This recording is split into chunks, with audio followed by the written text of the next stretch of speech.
అశ్వ సంవత్సరంలో కైలాస యాత్ర Sri Gayatri tours and travels 8977349696. జై శ్రీరామ్. శ్రీమాత్రే నమః. శ్రీ గురుభ్యో నమః. మకర రాశి మకర లగ్నంలో పుట్టిన వాళ్ళకి ఈ పరాభవ నామ సంవత్సరం ఎలాంటి ఫలితాలను ఇవ్వబోతోంది తెలుసుకునేది మనం సంవత్సర ఫలితాలు కాబట్టి, పరాభవ నామ సంవత్సర ఫలితాలు కాబట్టి ముందుగా ఆదాయ వ్యయాలు, రాజ్యపూజ్య అవమానాలు ఎలా ఉన్నాయి మీ మకర రాశి మకర లగ్నంలో పుట్టిన వాళ్ళకి? ఆదాయం 2, వ్యయం 8, రాజపూజ్యం 1, అవమానం 2. ఇవి ఆదాయం మరియు వ్యయం, రాజ్యపూజ్యం, అవమానం మకర రాశి మకర లగ్నంలో పుట్టిన వాళ్ళకి.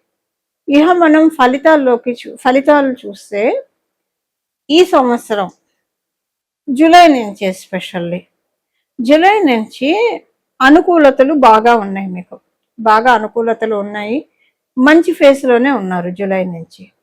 అయితే మీకు ఈ సంవత్సరము జూలై నుంచి అనుకూలంగా ఉంటుంది, మంచి రిజల్ట్స్ అయితే చూస్తారు. మీరు వ్యాపారస్తులు అయితే వ్యాపారంలో మంచి పొజిషన్లోకి వెళ్తారు. మీరు ఇప్పుడు ఒక చిన్న పాయింట్ ఏంటంటే, ఇంట్లో మీరు సొంతిల్లు అనుకోండి, మీరు సొంతిల్లు అయితే ఇంట్లో దేవుడికి ఒక సపరేట్ పూజా గది లాగా, ఒక మందిరం లాగా నిర్మించుకుందామన్న ఆలోచన వస్తుంది మీకు. అది మంచిది కాదు.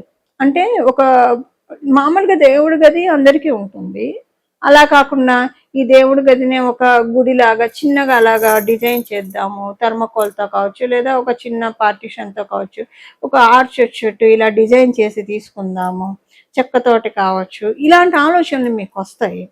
ఇది మంచిది. అంటే సహజంగా దేవుడికి సంబంధించిన ఏ పని చేసినా మనకి మంచిగా జరుగుతుంది.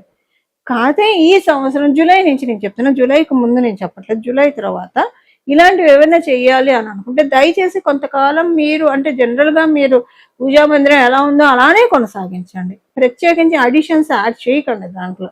అలాగే కొన్నిసార్లు ఎలా ఉంటుందంటే, ఏమన్నా మనకి గిఫ్టింగ్ పర్పస్, రిటర్న్ గిఫ్ట్ల కింద కొంతమంది దేవుడు ఫోటోలు ఇస్తారు, విగ్రహాలు ఇస్తారు, లేదా మనం ఇప్పుడు యాత్రకి వెళ్తే పాత్రను తెచ్చుకోవాలని చెప్తారు. సో ఏదైనా యాత్రకి వెళ్ళి ఏదైనా దేవి దేవతల విగ్రహాలు తెచ్చుకోండి. ఇలాంటివి ఏమన్నా తెచ్చుకున్నా మీ పూజా మందిరంలో జూలై నుంచి ఏవి కొత్తగా యాడప్ చేయకండి, ఉన్న వాటితో చేసుకోండి అంతే. యాడప్ చేస్తే మీకంటే దేవుణ్ణి మనం ఎప్పుడు ఎంత మంచిదే, మనకు మంచి ఫలితాలు వస్తాయి. కాదు ఇప్పుడు గోచారం ఏమవుతుందంటే, మిమ్మల్ని మీరు ఎంత సమర్థవంతులైనా సరే, ఇప్పుడు అంటారు కదా, తాటిని తన్నే వాళ్ళు ఉంటారు, దాని తలని తన్నే వాళ్ళు ఉంటారని చెప్పి. సో మీరు ఎంత సమర్థవంతులైనా సరే మీ చుట్టూ ఉండే వ్యక్తులు మీకంటే డబల్ సమర్థవంతులై మిమ్మల్ని తొక్కాలని చూస్తారు. అది మెయిన్. అదేంటంటే గురు భగవానుడు యొక్క బలం బాగా ఉన్నా ఇది కూడా ఆయన క్రియేట్ చేస్తాడు. ఎందుకంటే మీ మకర రాశి వాళ్ళకి ఆయన పూర్తిగా అనుకూలుడు కాదు కాబట్టి, అనుకూలుడైతే ఈ ఫలితాలు వేరే విధంగా ఉండేవి. సో మీకు ఏంటంటే కొంచెం అనుకోకుండా చుట్టూ పాలిటిక్స్ తోటి ఇబ్బంది పడతారు. సో మీకు అనుకూలంగా ఉంది, పాలిటిక్స్ ఉన్నాయి, రెండు వెళ్తూ ఉన్నాయి, సైమల్టేనియస్గా వెళ్తూ ఉన్నాయి. సో మీరు ఎంత ధైర్యంగా ముందుకు వెళ్తారనే దాన్ని బట్టి, అంటే మీ జన్మజాతకాన్ని బట్టి మీకు ఫలితాలు అనేవి ఒకవేళ అంటే మీరు పాలిటిక్స్ మీద మీరు విజయాన్ని సాధించి ముందుకు వెళ్తారా, లేదా పాలిటిక్స్ మిమ్మల్ని సర్ప్రైజ్ చేసి అలాగే ఈడ్చుకుంటూ వెళ్తారా అనేది మీ జన్మ జాతకాన్ని బట్టి ఆధారపడి ఉంటుంది. సో ఇదేంటంటే మీకు కొంచెం అంటే మీ రాష్ట్రాధిపతి తృతీయ స్థానంలో ఉన్నాడు. సో ఆయన మంచి స్థానంలోనే ఉన్నాడు, తృతీయ స్థానంలో. ఈ పరాభవ నామ సంవత్సరంలో చేసుకోవాల్సిన పరిహారము, గురు భగవానుడు ఈ సంవత్సరము ఆయన సంచారం చాలా అంటే చాలా ఇంట్రెస్టింగ్గా ఉంటుంది. కాబట్టి ఎందుకంటే కర్కాటక రాశిలో ఆయన బంగారు పాదాన్ని మోపుతున్నాడు. ఉచ్చస్థానం కర్కాటక రాశి స్వామివారికి చాలా మంచి ఫలితాన్ని ద్వాదశ రాశి వాళ్ళకి, ద్వాదశ లగ్నాల వాళ్ళకి కూడా ఆయన ప్రసాదించబోతూ ఉన్నాడు. ఎందుకంటే ఉచ్చస్థానంలో ఉంటున్నాడు కాబట్టి. But conditions apply. కొన్ని రాశుల వాళ్ళకి, కొన్ని లగ్నాల వాళ్ళకి ఆయన కంప్లీట్ ఫలితాలను అయితే ఇవ్వలేడు. అలాగే మీ జన్మ జాతకంలో కనుక ఇప్పుడు ప్రస్తుతం బాగోకపోతే అప్పుడు కూడా మీరు పూర్తిగా తీసుకోలేరు. సో ఇలాంటి కండిషన్స్ ఏవైనా ఉన్నా, అంటే మీ జన్మ జాతకంలో గురుబలం లేకపోయినా, లేదా ఇప్పుడు ప్రస్తుతానికి గురుబలానికి సపోర్ట్ చేసే, అంటే ఇప్పుడు గోచారంలో గురుబలం మనకి జూన్లో ఆయన ఎప్పుడైతే కర్కాటక రాశిలోకి వెళ్తాడో అప్పటి నుంచి గురుబలం బాగా పెరుగుతుంది గోచార రీత్యా. కానీ మీ జన్మ జాతకం ప్రకారము మీకు గురుబలం ఎక్కువగా లేకపోయినా లేదా గురుబలాన్ని డామినేట్ చేసే విధంగా మీకు ప్లానెటరీ పొజిషన్స్ ఉంటే కనుక దానికోసము పరిహారము అందరికీ కలిపి అంటే ద్వాదశ రాశుల వాళ్ళకి కూడా ఈ సంవత్సరం అంతా కూడా వీలైనంత వరకు దక్షిణామూర్తి స్వామి వారి ఆరాధన చాలా సత్ఫలితాన్ని ఇస్తుంది. ప్రతిరోజు కూడా మీరు స్నానం చేసిన వెంటనే ఒక 12 సార్లు ఒక 3 సార్లు అయినా సరే దక్షిణామూర్తి స్వామి వారి స్తోత్రాన్ని చదవడం వినడం చేస్తే కనుక చాలా అంటే చాలా ఉత్తమ ఫలితాలు వస్తాయి. ఇప్పుడు ఏంటంటే మీరు ఒకవేళ దక్షిణామూర్తి స్వామి వారి స్తోత్రం చేసిన విడిగా కూడా మీరు జపించుకోవడానికి రోజంతా కూడా ఏ పని చేస్తూ ఉన్నా సరే దక్షిణామూర్తి స్వామి వారి మంత్రం జపించవచ్చు. శ్రీ గురు దక్షిణామూర్తయే నమః, శ్రీ గురు దక్షిణామూర్తయే నమః, శ్రీ గురు దక్షిణామూర్తయే నమః ఈ నామాన్ని జపించుకోవడము.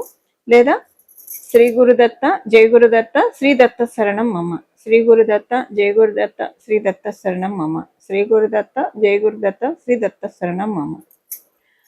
అలాగే మీరు హయగ్రీవుణ్ణి ఆరాధించిన, సరస్వతి అమ్మవారిని ఆరాధించిన, ఎవరిని ఆరాధించినా అంటే గురుమూర్తి రూపంలో ఉండే ఏ దేవీ దేవతలను ఆరాధించినా కూడా చక్కటి రాఘవేంద్ర స్వామి వారిని కావచ్చు, ఇలాగా మీరు ఏ దేవీ దేవతలను ఆరాధించినా అంటే గురువు స్థానాన్ని సూచించే దేవీ దేవతలు, గురుతత్వాన్ని సూచించే దేవీ దేవతలు ఏ దేవీ దేవతల ఆరాధన చేసినా కూడా చాలా అంటే చాలా చక్కటి ఫలితాలు చక్కగా సిద్ధిస్తాయి. ఇలా మనందరం కూడా ఈ సంవత్సరం మొత్తం కూడా గురువు యొక్క కృపా కటాక్షాన్ని తీసుకోవడానికి అత్యుత్తమమైన సమయము. ఇప్పుడు 12 ఆయన కర్కాటక రాశిలోకి రావడము, మళ్ళీ ఆయన కర్కాటక రాశిలోకి రావాలంటే ఈ సంవత్సరం ఇంట్రెస్టింగ్ గా కూడా ఉంది స్వామివారి ట్రాన్సిట్, గురు భగవానుడి యొక్క ట్రాన్సిట్. అది మళ్ళీ తర్వాత మనం సపరేట్ వీడియో చేద్దాం దాని గురించి. కానీ ఇప్పుడు మటుకు గురువు యొక్క బలాన్ని అందరం పెంపొందించుకోవడానికి this is the best time and right period అని కూడా చెప్పొచ్చు. ఇక్కడ నుంచి గురువు యొక్క ప్రభావం చాలా ఎక్కువగా ఉంటుంది. అది ఇక్కడ నుంచి కొన్ని సంవత్సరాల పాటు అని కూడా చెప్పచ్చు. ఎందుకంటే ఆయన అతిచారంలోకి వెళ్తూ ఉన్నాడు. ఈ సంవత్సరంలో కూడా అతిచారంలోకి వెళ్తున్నాడు. అతిచార గురువుడు అతి బలవంతుడు అని చెప్తుంది జ్యోతిష శాస్త్రము. సో ఇది ఇప్పుడు మీకు గురుబలం ఉన్నా లేకపోయినా, మీకు తెలిసినా తెలియకపోయినా సరే, ఈ సంవత్సరం నుంచి గురుబలం మనందరం పెంచుకోవడానికి మీకు ఆల్రెడీ గురుబలం ఉంటే చాలా మంచిది. ఇక మీకు మీరు నక్కతో కుదుకినట్లే. గురుబలం లేదు అని అనుకుంటే కనుక ఇప్పుడు గురుబలాన్ని పెంచుకోవడానికి సరైన సమయం, రైట్ పీరియడ్ అని చెప్పడంలో ఏమాత్రం సందేహం లేదు. ఈ విధంగా మనం అందరం కూడా గురుబలాన్ని పెంపొందించుకొని మన జీవితాన్ని మంగళప్రదంగా, అదృష్టప్రదంగా, సౌభాగ్యవంతంగా మార్చుకోవాలని చెప్పి మనందరి తరఫున జగన్మాతను మనస్ఫూర్తిగా ప్రార్థిస్తూ మంగళం. నమో భగవతే వాసుదేవాయ.